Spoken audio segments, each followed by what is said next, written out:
आप लोगों ने काफ़ी सारे कमेंट किए थे कि RTR 310 की जो थ्रोटल बॉडी है, मतलब जो थ्रोटल रिस्पॉन्स है, उसमें लैग है क्या। तो और ये कहाँ से आया क्वेश्चन, ये भी मैंने देख लिया नेट के ऊपर। अभी मैंने रिसेंटली 1-2 दिन पहले मैं दीपावली पे घर गया हुआ था, इस वजह से मैं वीडियो नहीं ला पा रहा था। तो मैंने देखा कि कुछ 1-2 यूट्यूबर्स ने, देखो मैं नाम नहीं ले सकता, हो सकता है वो अपने हिसाब से सही बता रहे हो, बट मुझे क्या लग रहा है, मैं अपना ओपिनियन यहाँ पर रखना चाहता हूँ। 2-3 चीज़ें जो बाइक के अंदर बताई गई, एक तो थ्रोटल बॉडी के अंदर लैग है, दूसरा वाइब्रेशन है, और तीसरा fit and finish and build quality, और भी काफ़ी सारी चीज़ें बताई गई ट्रैक्शन कंट्रोल और क्रूज कंट्रोल को लेकर। तो मेनली मैं इस वीडियो में 3 चीज़ों के बारे में बात करना चाहता हूँ, क्योंकि इन 3 चीज़ों के बारे में आप लोगों के सबसे ज़्यादा कमेंट आए, तो मैं प्रायोरिटी रख रहा हूँ आपकी कमेंट्स को। तो जो आप लोगों ने मुझसे पूछा है ना, बस उनका जवाब मुझे आपको देना है। ये बिल्कुल मत समझना कि मैं किसी को नीचा दिखाने की कोशिश कर रहा हूँ या फिर मैं किसी के बारे में कुछ बोल रहा हूँ, ऐसा बिल्कुल भी नहीं है भाई।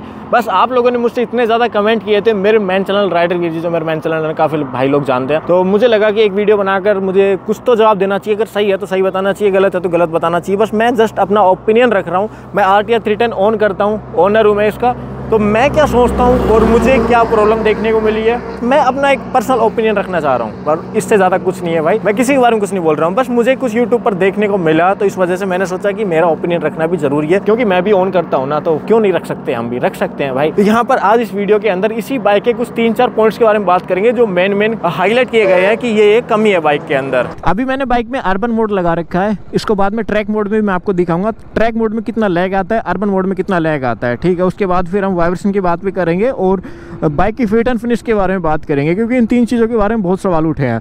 मेरा क्या ओपिनियन है, मैं बस वही शेयर कर रहा हूँ आपसे। मैं आपको दोबारा बता दूँ, खैर मैं 2 बार पहले बता चुका हूँ। तो अभी अर्बन मोड में लगा दिया यार, अर्बन मोड में पावर कम फील होती है यार। तो अभी आप सबसे पहले मेरे हाथ के ऊपर ध्यान देना, मैं बोलूँ तब, मैं थ्रोटल को छोड़ दूंगा, फिर डाउन होगी तब देखना। अभी 9900 और ये मैंने थ्रोटल छोड़ दिया है, ठीक है। और अभी यही चीज़ मैं आपको ट्रैक मोड में करके दिखाता हूँ, ठीक है। अब एक चीज़ और बताऊंगा मैं इसके बाद आपको। अभी सबसे पहले ट्रैक मोड लगा देता हूँ। ट्रैक मोड बाइक में लग चुका है, और अभी आप देखना, अभी थोड़ी पावर खुल जाएगी बाइक में। हाँ, अभी पुल कर रही है लास्ट तक बढ़िया से। तो अभी 100 के आसपास है बाइक, ठीक है। एक बार को मैं, पीछे स्कूटी वाला है, मैं उससे थोड़ा सा आगे निकल जाऊँ। तो अभी 100 के आसपास चल रही है, मैं थ्रोटल छोड़ूंगा तो उस टाइम ध्यान रखना आप। ये मैंने थ्रोटल छोड़ दिया है। अभी आपको लगा बाइक के अंदर कितना लैग है, कुछ ना कुछ तो नोटिस हुआ होगा आपको ना। मैं बाद में बताऊंगा आपको मुझे क्या लग रहा है। अभी एक चीज़ मैं आपको और दिखाता हूँ उससे पहले। अभी जैसे मैंने बाइक में फर्स्ट गियर लगा दिया है, ठीक है, और बाइक चल रही है अपनी 18, 19, 20, ठीक है। और मेरे हाथ के ऊपर ध्यान देना, मैं थ्रोटल को घुमाऊंगा। आपने एक चीज़ नोटिस करी, जिस टाइम मैंने थ्रोटल को घुमाया उसी सेकंड बाइक पुल करने लग जाती है। 1 सेकंड का भी डिले यहाँ पर नहीं देती जब आप बाइक को पुल कर रहे होते हो, ठीक है। अब वहाँ पे मैं आऊँगा, जब आप बाइक की जो रेस है ना उसको छोड़ देते हो तो कितना लैग आता है। मैंने आपको शुरुआत में वही चीज़ दिखाई, लेकिन मैंने अपने बारे में कुछ नहीं बताया कि मैं क्या सोचता हूँ उसके बारे में, उसके बारे में बताऊँगा। लेकिन अभी मैं आपको दोबारा दिखा देता हूँ। अभी बाइक में सेकंड गियर है, 34 के आसपास बाइक चल रही है, और मेरे हाथ के ऊपर ध्यान देना, मैं इसको थ्रोटल दूंगा, देखो आपको 1 सेकंड भी लगा, मतलब आपको शायद आपने शायद सोचा भी नहीं हो, मतलब आप कुछ सोचे होंगे, उसमें क्या बोल रहा हूँ मुझे समझ नहीं आ रहा। मतलब आप शायद सोचने पे बैठे होंगे कि हाँ नोटिस करते हैं कि थ्रोटल में कितना लैग आ रहा है, बट उससे पहले बाइक पुल हो जा रही है। मतलब जैसे ही आपने थ्रोटल घुमाया, देख रहे हो, जैसे थ्रोटल घुमाया बाइक वैसे पुल हो जा रही है। भाई मैं सही बता रहा हूँ, जेन्युइनली मैंने इससे अच्छा थ्रोटल रिस्पॉन्स अभी तक फील नहीं किया है। अब डाउन साइड की बात करते हैं, मतलब जो चीज़ थोड़ी सी कम अच्छी लगी थ्रोटल रिस्पॉन्स के बारे में। अभी जैसे बाइक चल रही है, मैंने आपको शुरुआत में दिखाया, अभी चल रही है और अभी मैंने स्लो करना है तो मैंने थ्रोटल छोड़ा, यहाँ पर 1 मिली सेकंड का लैग आपको देखने को मिलेगा। एक चीज़ और बताता हूँ, वो बाइक तो स्लो होने लग जाती है, बट मीटर के अंदर भी थोड़ा सा स्लो प्रोसेस रहता है मीटर के अंदर। उसका एग्जाम्पल मैं आपको दिखा देता हूँ। जैसे मैंने मीटर को ऑफ़ किया, ठीक है, और ऑफ़ करने के बाद मैं इसको ऑन करता हूँ, देखो TFT मीटर है ये। अब किसी में थोड़ा फास्ट हो जाता है, किसी में थोड़ा टाइम लगता है, तो ये चीज़ें है ना थोड़ा सा टाइम ले लेती है। और एक चीज़ और दिखाता हूँ, खैर लैग के ऊपर ही बात कर रहे हैं तो सब चीज़ मैं आपको एक्सप्लेन करता हूँ। मैं बाइक को न्यूट्रल करता हूँ, ठीक है, अब न्यूट्रल मैंने कर दिया है। अभी देखना आप, मैं पुल करूँगा, उसके 1 सेकंड बाद RPM ऊपर आए हैं, मतलब ठीक है, देख रहे हो, मतलब ऊपर जो RPM ऊपर आते हैं ना, तो इंजन में तो तुरंत आ जा रहे हैं ऊपर, लेकिन मीटर के अंदर हल्का सा टाइम लग जा रहा है, ठीक है। और अभी मैं एक बार 5000 RPM तक लेकर जाता हूँ, हाँ 5000 RPM, हाँ यहाँ पे नोटिस करना आप, ये मैंने एक्सीलेटर पे भी ध्यान देना, उसी टाइम नीचे आ जाता है। और हल्का फुल्का लैग आपको इस वजह से फील हो जाता होगा क्योंकि मीटर के अंदर वो आरपीएम थोड़ा सा 1 सेकंड का टाइम ले देता है नीचे आने के लिए, मतलब मीटर के अंदर। बाकी नॉर्मली बाइक मुझे ऐसी कोई अलग से फील नहीं हुआ कि जो और बाइकों से अलग हो, और बाइकों से ज़्यादा लैग हो, और बाइकों से ज़्यादा दिक्कत आ रही हो। नहीं भाई, नॉर्मल है और बाइकों के जैसा सा ही है। बल्कि इसका उल्टा एक चीज़ है कि जब आप थ्रोटल घुमाते हो ना बाइक को स्पीड में ले जाने के लिए, जैसे मैंने फर्स्ट गियर लगा दिया, तो ये इतना अच्छा पुल आपको मेरे हिसाब से इस सेगमेंट में नहीं मिलेगा। देखो, मतलब आपने मेरे हाथ पे ध्यान दिया होगा, दोबारा दिखा देता हूँ मैं आपको। आप मेरे हाथ के ऊपर ध्यान दो, अभी बाइक कितने की स्पीड पे, 20 की स्पीड पे लगभग। देखो, जिस टाइम मैंने हाथ घुमाया बाइक उसी टाइम पावर बनाने लग जाती है और खतरनाक तरीके से पुल करती है और मज़ा आता है। सीरियसली बता रहा हूँ, पावर थोड़ी ब्रूटल टाइप की है बाइक की। तो थ्रोटल लैग वाली बात थी, मैं उससे सेटिस्फाइड नहीं हूँ। मुझे लैग वैसी कोई फील नहीं आता है और ना मैं उससे कोई परेशानी हो रही है, ना मुझे कोई इश्यू लगता है। क्योंकि भाई थ्रोटल बॉडी का जो रिस्पॉन्स है, जैसे पुल होती है बाइक एकदम से थ्रोटल खींचते हैं तो ज़बरदस्त मज़ा आ जाता है। थ्रोटल छोड़ते हैं तो वहाँ पर आपको हल्का फुल्का लैग तब नोटिस होगा जब आप ध्यान से नोटिस करोगे ना कि हाँ भाई लैग है या नहीं, हाँ भाई लैग है या फिर नहीं है, तो आप नोटिस करोगे ना तो आपको हल्का सा फील होगा। ये इतना आपको ऑलमोस्ट बहुत सी बाइकों में देखने को मिलेगा। ये तो मतलब ये कोई इशू वाली बात नहीं है, नॉर्मल सिचुएशन है, नॉर्मल है, कोई इशू इस बाइक में इस चीज़ को लेकर नहीं है। मेरी बाइक में तो नहीं है प्रॉपर, ठीक है। हाँ, अगर किसी भाई की बाइक में पर्सनली कुछ इशू हो तो उसके बारे में कुछ नहीं बोल सकता, क्या पता उस बाइक में कुछ हो, बट मेरी बाइक में मुझे ऐसा कोई इशू नहीं मिला है अभी तक। अब बात करते हैं बाइक की वाइब्रेशन के बारे में। आप लोगों ने बहुत ज़्यादा पूछा, बट मैं चुप था कि मैं पहले बाइक को राइड कर लूँ, सर्विस करवा लूँ, उसके बाद ही मैं कुछ बोलूँ। अभी मैंने BMW G310 RR और Apache RR 310 और पुरानी वाली जो Apache RR 310 थी जिसके अंदर डिजिटल मीटर आता था, TFT मीटर नहीं था, उन सभी बाइकों को मैंने चलाकर देखा हुआ है। और अभी रिसेंटली मैंने कुछ बाइकों से ड्रैग रेस भी करी थी। अब मैं पुरानी बात आपको क्यों बता रहा हूँ, पुरानी बाइक के बारे में क्यों बता रहा हूँ, क्योंकि ये उन्हीं के ऊपर बेस्ड है, मतलब उसी की प्लेटफॉर्म के ऊपर बनाई गई है। बट सरप्राइज आपको इस चीज़ को जानकर होगा कि जो RR 310 आती है और जो BMW वाली G310 RR आती है और जो G310 आती है BMW की, मतलब वो तीनों बाइक इस सेगमेंट की, ये बाइक उन तीनों बाइकों से कम वाइब्रेशन करती है। पहली बात, अभी मैं आपको प्रूफ भी दूंगा, टेंशन ना लो। जब मैं इस बाइक को परचेज कर रहा था मुझे बाइक में एक ही इश्यू थोड़ा सा लग रहा था कि ये हो सकता है, इसके अलावा मैं श्योर था कि मुझे इसके अलावा कोई इश्यू नहीं मिलेगा, वो था वाइब्रेशन को लेकर। बट मैं थोड़ा सा सरप्राइज जरूर हुआ क्योंकि जब बाइक की डिलीवरी मैंने ली उसके बाद मैंने बाइक को चलाया तो उतनी वाइब्रेशन मुझे नहीं लगी जितना मैंने सोचा था, उससे कम ही थी वाइब्रेशन। अब वाइब्रेशन आती कहाँ पे बाइक की, सबसे पहले वो बात करते हैं। तो मैं एक बार बाइक को चला कर दिखाता हूँ आपको। वो जो ऊपर वाले मिरर है ना यार, वो मैंने हटा रखे हैं क्योंकि मुझे लुक में अच्छे नहीं लगते, ये वाले लगा रखे हैं। वो मिरर होते तो मैं आपको ज़्यादा अच्छे से समझा सकता, क्योंकि मिरर के अंदर वाइब्रेशन अच्छे से क्लियर विजिबल हो जाती है। पीछे ट्रैफिक कितना दिख रहा है, कितना धुंधलापन आ रहा है, उससे आप क्लियरली समझ सकते हो कि कितना वाइब्रेशन बाइक के अंदर आ रहा है। बट कोई नहीं, उसे ट्राई करते हैं समझने की। मैं बाइक को सबसे पहले थोड़ी स्पीड में लेके जाता हूँ। इतनी स्पीड पर तो नॉर्मली वाइब्रेशन कोई बाइक नहीं करती है, थोड़े स्पीड में ले जाते हैं। तो अभी बाइक चल रही है भाई 6th गियर में, और 6th गियर में चल रही है भाई लगभग 97, 99, 100 के आसपास। और अभी आप मिरर चेक करो एक बार, मतलब कितना वाइब्रेट हो रहा है वो, बताओ मेरे हाथ कितने वाइब्रेट दिख रहे हैं आपको मिरर के अंदर। अभी मुझे नहीं पता कैमरे में क्या दिख रहा है, बट आप थोड़ा सा नोटिस करके देखना कितना वाइब्रेशन हो रहा है। ठीक है, थोड़ा मैं स्लो कर लेता हूँ। बाइक 110 तक चली गई है, मेरा ध्यान मिरर पे चला जा रहा है। तो आपने नोटिस किया होगा हल्की फुल्की वाइब्रेशन आती है भाई 100 के आसपास में। और अब वाइब्रेशन के बारे में और भी बात कर लेते थोड़ी सी। देखो मेरा पर्सनली क्या लग रहा है, मुझे इसकी जो सीट है ना, सीट के ऊपर इतनी वाइब्रेशन नहीं है। मतलब सीट के ऊपर तो मैं 120-130 तक भी क्रूज कर रहा हूँ इस बाइक को, कोई दिक्कत मुझे नहीं है। दूसरी बात हैंडल बार भी मुझे इतनी वाइब्रेशन नहीं आ रही है। लोगों से मैंने सुना है, वीडियो में देखा था, उसी एक वीडियो की बात है यार, तो माइंड ना करना, बस मैं जस्ट बता रहा हूँ आपको। ये जो टैंक का पैनल है ना, ये जो टैंक का पैनल है, यहाँ पर जो वाइब्रेशन है वो थोड़ी ज़्यादा लगती है मुझे, वो भी लगभग 100 की स्पीड के बाद। अगर 95 या 100 की स्पीड तक आप हो तो वहाँ तक आपको कोई खास वाइब्रेशन बाइक के अंदर नहीं लगेगी। हल्की फुल्की वाइब्रेशन आपको ज़रूर लगेगी, लेकिन 95-100 के बाद टैंक के ऊपर स्पेशली वाइब्रेशन बढ़ जाती है।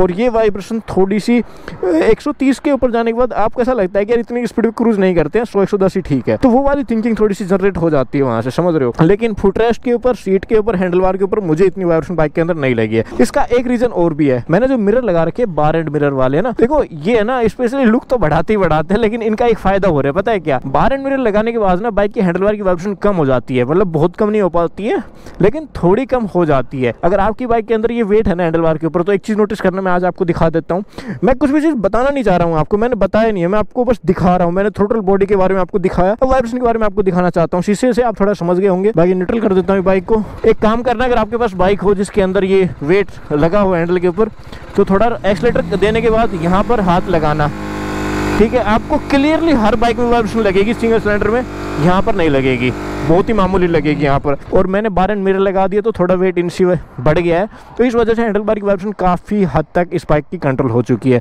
हो सकता है कि स्टॉक जो दूसरा बाइक लेके आ रहा है उसमें थोड़ी ज़्यादा हो, मुझे भी थोड़ी ज़्यादा लगी थी, मतलब इतनी ज़्यादा नहीं थी, मैं चला नहीं सकता, बट हाँ थोड़ी थी वाइब्रेशन, बट इसकी वजह से बहुत कम हो चुकी है। और अभी हैंडल बार में इतनी कोई खास वाइब्रेशन नहीं आती है, 120 के बाद हल्की फुल्की आने लग जाती है। अब दूसरी बात, सिंगल सिलेंडर बाइक है, इतनी पावर जनरेट करके दे रही है, थोड़ी बहुत वाइब्रेशन तो बाइक के अंदर बनेगी ही बनेगी, उसको आप हटा नहीं सकते भाई। अब पॉइंट की बात करते हैं, ड्यूक 390 से इस बाइक की वाइब्रेशन को कंपेयर किया जा रहा है। अगर पुरानी वाली ड्यूक 390 से आप बात करोगे ना, जो अभी लास्ट 2-3 महीने पहले तक जो ड्यूक 390 आती थी, उस बाइक से इस बाइक में वाइब्रेशन आपको ज़्यादा मिलेगा, मैं आपको ऑनेस्टली बता रहा हूँ। लेकिन जो नई वाली ड्यूक 390 जिसमें 400 सीसी का इंजन आ रहा है फिलहाल टाइम में, मुझे पर्सनली ऐसा लगता है कि उस बाइक की और इस बाइक की वाइब्रेशन में कोई फर्क नहीं है भाई, कोई फर्क नहीं है। बाकायदा अगर आप 70-80 की स्पीड तक होना, 70-80 की स्पीड तक ये बाइक वाइब्रेशन कम करेगी, 70-80 की स्पीड के बाद इसकी और ड्यूक की वाइब्रेशन ऑलमोस्ट सेम आ जाती है। आप बहुत ज़्यादा ध्यान से नोटिस करोगे तो आपको समझ में आएगा कि हाँ किस में थोड़ी सी ज़्यादा है, किस में थोड़ी सी कम है, लेकिन वो नोटिसेबल होती नहीं है भाई। काफ़ी वाइब्रेशन करती है दोनों बाइक, ये भी और ड्यूक भी, शो के बाद। तो अभी जो नई वाली ड्यूक 390 ले रहे हैं यार, वो तो बोलना छोड़ दो कि भाई RTR वाइब्रेशन है, ऑनेस्टली बता रहा हूँ, मैंने चलाई है भाई, वो अच्छे से चलाई है, उसके बाद ये बोल रहा हूँ। हाँ नो डाउट भाई, ड्यूक 390 मुझे स्पेशली बहुत ज़्यादा पसंद है, बट मेरा पर्पज़ क्या था इस बाइक को लेने का वो भी मैंने आपको बताया पुराने वीडियो के अंदर, मेरे राइडर विजी चैनल के ऊपर। बहुत सारे पर्पज़ थे, क्योंकि मुझे टूरिंग वगैरह भी करनी थी और काफ़ी सारे रीजंस थे, और मैं एडवेंचर बाइक की तरफ नहीं जाना चाहता था। मुझे लुक वाइज स्पोर्ट नेकेड या फिर फुली स्पोर्ट बाइक पसंद है, फुली फेयरिंग स्पोर्ट बाइक, तो मैं उसी में एक ऑप्शन देख रहा था टूरिंग करने के लिए, तो मुझे उस हिसाब से परफेक्ट लगी थी। अभी वाइब्रेशन और थ्रोटल रिस्पॉन्स के बारे में मैंने आपको बता दिया, अब थोड़ा फिट एंड फिनिश के बारे में बात करते हैं। कैसी है फिट एंड फिनिश? चाय के चुस्के ले रहे हैं भाई, थोड़ी सर्दियाँ पड़ने लग गई ना, तो थोड़ी गर्मी आ जाएगी। अभी देखो शाम का मौसम हो गया, थोड़ी ठंडी ठंडी हवा चल रही है, तो हल्की हल्की ठंड लग रही है, क्योंकि बाइक को काफ़ी स्पीड में चला के आया हूँ। मैं टॉप स्पीड चेक कर ली दोबारा से कितनी जा रही है, वो भी वीडियो आपको मिल जाएगी जल्दी। सर्दी में चाय पीने का मज़ा अलग ही है, बट मैं चाय पीता नहीं नॉर्मली, ऐसे कभी कभी बाई चांस पी लेता हूँ, समझ रहे हो, कभी कभी, पर ऐसे डेली नहीं पीता कि हाँ वे पीनी है, या फिर मुझे आदत नहीं है चाय पीने की। कभी 2-4 दिन में, 5-10 दिन में, कभी बाहर गए, कभी बैठे हैं कहीं पे, जैसे अभी घूम रहे थे, चाय खड़ी दिखी, फिर ठंड लग रही थी, चलो पी लिए, बस ऐसे ही कभी कभी होता है। हाँ लेकिन हुक्का पी लेता हूँ मैं, हुक्का तो डेली पी लेता हूँ, देसी हुक्का, लेकिन जो हमारे गाँव में चलता है ना, हरियाणा साइड हमारे ज़्यादा चलता है वो। और अभी बाइक की फिट एंड फिनिश की बात करी जाए तो लोगों को 2 ही पॉइंट मिले थे फिट एंड फिनिश के बारे में बोलने के लिए।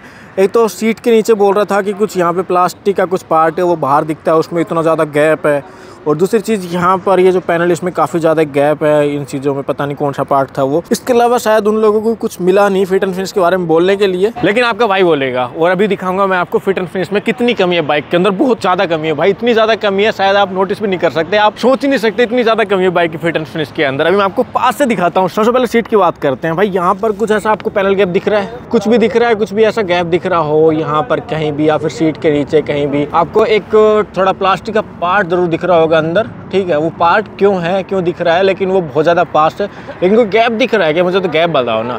अब मैं आपको इसके पीछे का सच बताता हूँ, सच क्या है इसके पीछे का। चाबी ली मैंने और सीट को खोला, ठीक है, खोलने के बाद ये बाहर निकल गई, तो इसके अंदर एक ट्रे मिलती है आपको, ये जो ट्रे है जिसके अंदर आप टूल किट वगैरह रख सकते हो, ये ट्रे ऐसे बाहर भी निकल जाती है अगर आपको निकालना हो तो। इसमें अगर टूल किट नहीं रखते थोड़ा बहुत कुछ अपना सामान भी रख सकते हो। तो अभी मैं ट्रे लगा देता हूँ, उसके बाद मैं आपको एक चीज़ दिखा देता हूँ। ये मैंने ट्रे लगा दी। अब लोगों ने क्या किया कि जैसे RTR 310 है ना, इसकी सीट बंद करने, मतलब सही तरीके से सीट बंद नहीं हुई मतलब बाइक की। अभी जैसे मैंने इस बाइक को सीट को यहाँ पर रखा, 1 सेकेंड, हाँ, और ये मैंने बंद कर दिया, ये बंद हो गई। और अभी आपको दिख रहा होगा भाई क्या फिट एंड फिनिश है, क्या घटिया फिट एंड फिनिश है। और जो प्लास्टिक आपको दिख रहा है ना, ये भाई ट्रे है अंदर वाली, ठीक है, वो कवर करती है चारों तरफ से, तो इस वजह से वो ट्रे यहाँ पर आ जाती है, तो ट्रे का पार्ट जरूर दिखता है। लेकिन पैनल गैप देखो भाई कितना ज़्यादा है, देख रहे हो आप कितना ज़्यादा पैनल गैप है बाइक के अंदर। बट अगर सीट को सही से बंद किया जाए तो पैनल गैप नहीं रहेगा भाई। अब इसके पीछे का सच यही है। अब मैं आपको सही से बंद कर दिखा देता हूँ। इसको आगे से इसलिए दबाना पड़ता है क्योंकि इसके जो कुंदे हैं दोनों, ये कुंदे इन दोनों लोहे की जो रोड देख रहे हो ना आप, इस साइड भी दिख रही होगी और इस साइड भी, इनके अंदर डालना पड़ता है सही से, और इनके अंदर ये ट्रे के जो नक्कू है ना, ये भी जाते हैं। अभी अगर देसी तरीके से कुछ वर्ड मैं बोल रहा हूँ तो उसको माफ़ करना, अपनी लैंग्वेज आ जाती कभी कभी। तो इसको जैसे यहाँ पर मैंने रखा, तो इसको मैंने नीचे दबाया ताकि वो दोनों ट्रे के और सीट के दोनों कुंदे उसके अंदर चले जाए। उसके बाद मैं बंद कर दिया भाई मतलब सीट को। और अभी आप देखो कहाँ है वो पैनल गैप, कहाँ है भाई वो पैनल गैप है। तो यार ये चीज़ें छोटी छोटी है, इनको थोड़ा आप ध्यान से देखोगे तो आपको समझ में आएगा। कोई पैनल गैप नहीं है बाइक के अंदर। हाँ, फ्रंट में और था पैनल गैप, लेकिन मेरी बाइक में तो नहीं है भाई, देख रहे हो, कोई भी पैनल गैप यहाँ पर नहीं है। यहाँ पर नहीं है। यहाँ पर भाई कितना ज़्यादा पैनल गैप है, ये देखो आप। मतलब मुझे समझ नहीं आ रहा पैनल गैप्स है कहाँ पर बाइक के अंदर। ठीक है, एक्चुअल में जहाँ पैनल गैप है वो लोगों ने दिखाया नहीं। पैनल गैप एक ही जगह बाइक के अंदर और वो यहाँ पर है। खैर ये पैनल गैप नहीं है, इसको फिट ही ऐसे किया गया। तो थोड़ी सी अंदर की चीज़ें दिखती है, ये मुझे थोड़ा सा कम पसंद आया बाइक का। मतलब यहाँ से थोड़ा अंदर की चीज़ें दिख रही है ना, देखो पास से देखो आपको समझ में आएगा। ये थोड़ा चेसी के और पास होता है ना प्लास्टिक का पैनल, तो ज़्यादा सही सा लगता है थोड़ा सा। बट बहुत ज़्यादा नोटिस करोगे तो आपको समझ में आएगा। बट कहीं ना कहीं फिट एंड फिनिश और पैनल गैप पे मुझे ऐसी कोई शिकायत बाइक से नहीं लगी। ऑनेस्टली बता रहा हूँ, एक्सेप्ट ही नहीं करूँगा मैं इस चीज़ को, तो क्योंकि मुझे नहीं लगी भाई। कोई भी पैनल गैप्स आप नोटिस कर लो अगर आपको मिल जाए तो बाइक के अंदर कहीं भी, जबकि इतनी सारी प्लास्टिक के पैनल्स है, इतनी सारी फेयरिंग है, छोटे छोटे पार्ट्स इतने ज़्यादा हैं। यहाँ पर है ये जो अंडरबेली है ना, वो भी 3 पार्ट के अंदर है। नीचे वाला अलग है, ये वाला अलग है, ये वाला अलग है। 3 ही पार्ट उस साइड है, 6 पार्ट हो गए अंडरबेली के अंदर। रेडिएटर के साइड में 2 पार्ट्स लगाए गए हैं, 2 उधर लगाए गए हैं। जो फैन है उसके ऊपर भी कवर किया गया है। यहाँ पर प्लास्टिक का पैनल है, यहाँ पर पैनल है, यहाँ पर पैनल है, यहाँ पर पैनल है, यहाँ पर पैनल है, यहाँ पर पैनल है। मतलब इतने सारे पैनल ऐड किए गए बाइक में। मोस्टली बाइकों में इतने नहीं होते, जहाँ तक मैं नोटिस कर पा रहा हूँ। 2 या 3 पैनल में पूरी कवर हो जाती है बाइक। एक ही पैनल को बहुत बड़ा बना दिया जाता है। तो इतने सारे पैनल ऐड करने के बाद भी मुझे ऐसा कोई स्पेस का इश्यू नहीं लगा। और जितने पैनल्स या फिर जितनी फेयरिंग ऐड होती है ना, उतना ही इश्यू आता है बाइक के अंदर। जनरली ऐसा होता है कि बहुत ज़्यादा फेयरिंग ऐड कर देते हैं ना, तो उसमें इशू आ जाता है कहीं ना कहीं पे। कोई बड़ी बात नहीं, नॉर्मल बात है ये। लेकिन फिर भी मुझे तो नहीं मिला भाई अभी तक अपनी बाइक के अंदर। देखो, और देखो मैं जब भी किसी बाइक का रिव्यू करता हूँ ना, मैं यही ज़रूर बोलता हूँ लास्ट में। मोस्टली टाइम कभी कभी भूल जाता हूँ, अलग बात, कि भाई बाइक में जो है अच्छा है बुरा मैं आपको बता देता हूँ। आप शोरूम जाइए, टेस्ट राइड लीजिए, पसंद आ जाए तो बाइक पिक कर लीजिए। वो इसलिए बोलता हूँ क्योंकि आपको शोरूम जाकर टेस्ट राइड लेनी बनती है भाई। आप कोई भी बाइक परचेज कर रहे हो, चाहे वो 1 लाख की हो चाहे 10 लाख की हो, मैं सबसे पहले ये बोलना चाहूँगा आपको, भाई शोरूम जाइए, टेस्ट राइड लीजिए। आपको समझ में आना चाहिए आपका टेस्ट कैसा है। मार्केट में भाई 100 तरीके की बाइक आती है, अब 100 तरीके की बाइक बिकती भी है, सबसे पहली बात। फिर सबका टेस्ट एक जैसा रहेगा कि 100 बाइकों की जरूरत कहाँ है, एक ही तरीके की बाइक बिकती रहेगी ना। लेकिन अलग अलग वेरिएंट की बाइक, अलग अलग तरह की बाइक बिकती है, तो सबका टेस्ट अलग अलग है, इस वजह से अलग अलग बाइक बिकती है। तो उस वजह से बोल रहा हूँ कि ऐसा नहीं है किसी ने कुछ बोला तो बाइक में ये है वो है, नहीं भाई। आप शोरूम जाइए, टेस्ट लीजिए, आपको समझ में आना जरूरी है। वीडियो इसलिए होती है कि आपको इन्फॉर्मेशन मिले कि बाइक के अंदर क्या क्या होता है और सामने वाले बंदे को कैसा लग रहा है, सामने वाले बंदे का ओपिनियन क्या है। लेकिन उसके ओपिनियन से आप बाइक को जज मत कीजिए, समझिए बाइक के बारे में और शोरूम जाइए और फिर अपने बाइक को बुक करना, फिर आपको समझ में आएगा। हो सकता है आपको ये अच्छी ना लगे सीरियसली, हो सकता है आपको कोई और अच्छी लगे, हो सकता है आपको डोमिनर पसंद आ जाए, हो सकता है आपको ड्यूक 390 पसंद आ जाए। अपना टेस्ट जानिए भाई, सबसे पहले बहुत जरूरी है। मुझे अपने टेस्ट के हिसाब से अच्छी लगी इसलिए मैंने ले लिया। वाइब्रेशन वाली चीज़ को लेकर मैं थोड़ा एग्री हूँ, बट उसके बाद मैं इतना एग्री नहीं हूँ क्योंकि मुझे ऐसी कोई प्रॉब्लम बाइक के अंदर नहीं लगी, ना फिट एंड फिनिश की, ना ही थ्रोटल बॉडी वाली लैग की, सॉरी थ्रोटल रिस्पॉन्स वाली लैग की। हाँ वाइब्रेशन जरूर है, 90-100 के बाद काफ़ी वाइब्रेशन बाइक के अंदर आ जाते हैं, बट उसके अलावा मुझे कोई बात इतनी करेक्ट लगी नहीं। अगर यही मैं अब इसकी अच्छाई की बात करने लग जाऊँ, क्योंकि ये तो वो बातें हैं जो बाइक के अंदर कमी गिनाई जा रही है, लेकिन अगर अच्छाई की बात करने लग जाओ ना भाई, बहुत ज़्यादा पॉइंट है। क्योंकि मैंने बाइक को काफ़ी ज़्यादा चला लिया है। मैं जल्दी एक डिटेल रिव्यू भी लेकर आऊँगा जिसमें आपको बाइक के बारे में बताऊँगा कि भाई कैसी लगी मुझे इतना चलाने के बाद। मैं अभी रिव्यू इसलिए नहीं बना रहा था क्योंकि मुझे थोड़ा समझना था कि पहले मैं तो समझ लूँ भाई, बाइक अपनी है तो क्या जल्दबाजी है यार। व्यूज़ के चक्कर में जल्दी से वीडियो बना के वो नहीं करना चाह रहा। ड्राइव कर ली, माइलेज टेस्ट कर ली, सब कर लेंगे, लेकिन रिव्यू सबसे लास्ट में, जब मुझे समझ में आ जाएगा कि हाँ अब हम बाइक के बारे में सब कुछ जान गए, जब बाइक अपनी है तो तसल्ली से रिव्यू करेंगे ना भाई। तो जल्दी रिव्यू आएगा 1-2 दिन में। राइडर वीडियो चैनल के ऊपर डिटेल से बात करूंगा हर चीज़ के बारे में, क्या अच्छा है क्या अच्छा नहीं है। ये तो बस 3 पॉइंट थे, हर पॉइंट की बात करूंगा उस वीडियो में, तो उस वीडियो को जरूर देख लेना। बाकी इस वीडियो में ये सब कुछ था। वीडियो चलेगी, वीडियो को लाइक कर लेना, अपने बाइक के चैनल को सब्सक्राइब कर लेना। बाकी मिलते हैं नेक्स्ट वीडियो, तब तक के लिए bye bye, tata, take care, ध्यान रखना, मस्त रहो, खुश रहो यार।